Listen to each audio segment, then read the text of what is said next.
Bir neçe жылдан бери Өзгөн районуна караштуу Бабаш уулу айылынын тургундары ынтымагы ыдырап келет. Ага айыл элинин 2 урууга бөлүнүп, айыл атын өзгөртүү маселеси себеп болууда. Бабаш уулунун урпактарыбыз деген тургундар аталган ысымдын өзгөрүүсүнө каршы. Ал эми Моңгол уруусунан таркаган эл айыл атын өзгөртүү талабын коюп келишет. Учурда эки тарап болуп бөлүнүп жаткан бир айылдын жашоочулары ыркы келишпей бири-бирин каралап мушташууга чейин барышууда. Бул маселеге чекит коюу максатын көздөгөн Бабаш уулу айылынын тургундары Ош облусунун администрациясынын алдына тынчтык митингине чыгышты.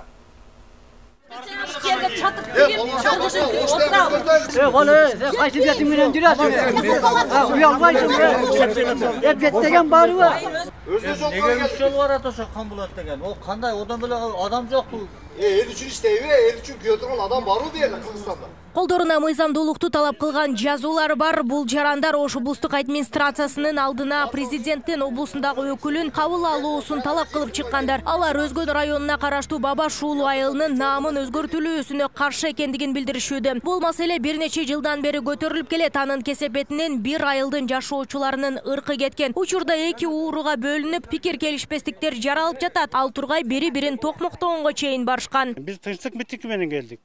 Эч кандай төңкөрүш, революция кылабыз деп келген жокпуз.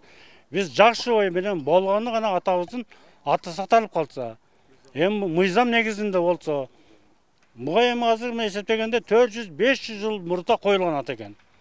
Ошончо жылдан бери турган атты кечеги жаш балдар козголуп, тополоңго чыгарып. Анан бул балдардын бузукулук кылганы Россиядан 40 бала чакырабыз деп 40 бала чакырып алышты. 40 бала келип айылда тополоң кылышып, 3 балабызды уруп согуп кетти. Мындан 4 жыл, 5 жылга чейин биз ынтымактуу эле жашап келгенбиз. Бир айылда жашап, кандай жакшы иштерди аткарганбыз. Эмне болду буларды кайсы кара теке сүздү билбейм, ушинтип эле 4 жылдан бери биздин жаныбызды койбойт. Булар өзгөртөбүз дейт, биз өзгөртпөйбүз, уруксат бербейбиз дейбиз, ушу менен жүрөбүз. Арыздануучулардын айтымында Бабаш уулу айыл статусуна ээ болгондугуна жарым кылымга тете убакыт болгон аталган айылдын наамын өзгөртүүгө каршы болуп жаткандар Бабаш деп аталып жаткан инсандын урпактары экендигин билдирип жатышат. Ал эми айыл атын өзгөртүүнү каалагандар Моңгол ууруларынан, анткени менен эки ууру эле бул убакка чейин ынтымактуу жашап келгени да белгилүү. Бул чыр-чатактын келип чыгуусуна айылдын айрым адамдары себеп экен. Мындан сырткары облустук администрациядан айыл эли менен жолугууга барган Канболот Тутуевдин да аты аталууда. Мына Канболот деген барып, чогулуш өткөрүп, только ошол экинчи тараптуу угуп, биринчи биздин тараптын мнениясын даже укпай койду.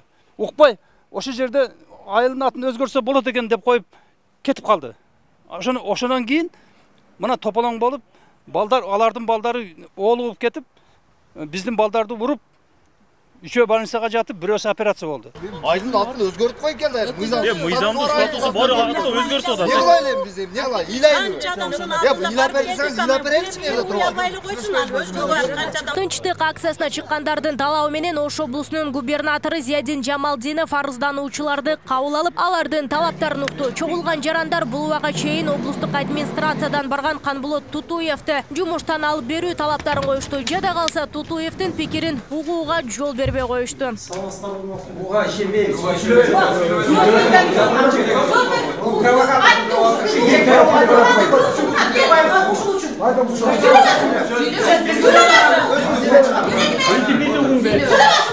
Аталып жаткан айылдын статусун өзгөртүү боюнча мыйзамдуу жактары да каралган. Мындан улам тиешелүү кызматкерлер бир топ жолдорун карап көрүшкөн. Калктуу конуштардын категорияларын, администрациялык аймактык бирдиктердин жана калктуу конуштардын аталышын жана кайра аталышын аныктоо, ошондой эле алардын аталыштарын транскрипциялоо өзгөртүү боюнча сунуштарды киргизет дейт. Көрдүңүздөрбү? Талаш жараткан жыйындын негизинде облус башчы Зиядин Жамалдинов айыл тургундарын ынтымакка чакырды. Ушул жуманын иш графигин карап чыгып аталган маселе боюнча өзү барып таанышып, чечүү жолдорун карап чыгуу аракеттерин көрөрүн кошумчалады. Облус башчынын мындай убадаларынан улам чогулган Бабаш уулу айылынын тургундары тарап кетүүгө макулдугун беришти. Эми келиңиздер, бир пикирге келели. Мен айттым жана сунуштуучу. Мен алайын, мисалы мен карап көрөйүнчү, мына эгерде ушул жумада мен графикимде боло турган болсо, мен силерге кабар беремин. Анда кийинки жумага калтырбай ушул жумага барабыз. bir 2-3 маселени коебуздан ошого бир пикирге келишибиз керек.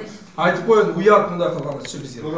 Эми кыргыз элибиз биз байыртадан канча ошо тарыгыдан элбиз. Айттым го, сиздер эми башка көйгөй экесеңиздер жарашат эле. Азырман ушу элди экиге бөлүп алып урушуп келип атканыңыздар туура эмес деп атышат. Ал эми даттануучулар айтып жаткан өкүлчүлүктүн кызматкери Канболот Тутуев аталган иш боюнча тапшырманын негизинде гана барганын айтып жатат. Анда болгону айыл тургундарын ынтымакка чакыруу максатталганын билдирди. Ал эми аталган иш боюнча териштирилип, мыйзамдуу кине коюла турган болсо, жооп берүүгө даяр экенин айтты. Териштиребиз деп атпайбы? Териштирип көрсүн макул. Эгерде менин күнөөм болсо, мен булардын өзүнө да айткам. Эгерде менин күнөөм болсо, менин сөзүм сиздерге жакпаган болсо, анда менден турган жогорку органдар бар, сот органдары бар. Ошолорго кайрылыңыздар дедим. Баягы майда барып, сен туура эмес сүйлөгөнсүң деп. Ошол майдагы мен барып сүйлөгөндө телевидениеге тарткан, телефонго тартып ачкан ошол видеолор менде да бар. Эгерде мен мыйзамсыз сүйлөгөн болсом, мына далил турат. Кайрылыңыздар, жоопко тартсын, пожалуйста. Маалымат үчүн айта кетсек, Өзгөн районуна караштуу Бабаш уулу айылында учурда 70-80ге чукул түтүн жашайт. 1962 жылы айыл статусуна ээ болуп, Бабаш уулу деп аталган. Учурда аталган айылда жашоочулар эки урууга бөлүнүп, айылдын атын өзгөртүү маселеси боюнча эки тараптуу талашууга түшкөн. Нурзада Сыдыкова, Темирлан Эрнис уулу, Нурньюз, Ош шаары.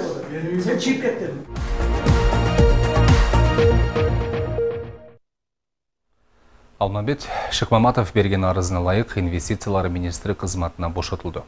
Тийиштүү жарлыкка президент Садыр Жапаров кол койду. Шыкмаматов алдыдагы жогорку кеңешке шайлоого байланыштуу инвестициялар министри кызматынан кетүү жөнүндө арыз жазарын 27 сентябрда билдирген. Ошол күнү Садыр Жапаровдун кабыл алуусунда болуп, президент мамлекеттик жарандык кызматтын 3-класстагы мамлекеттик кеңешчиси класстык ченин ыйгарган.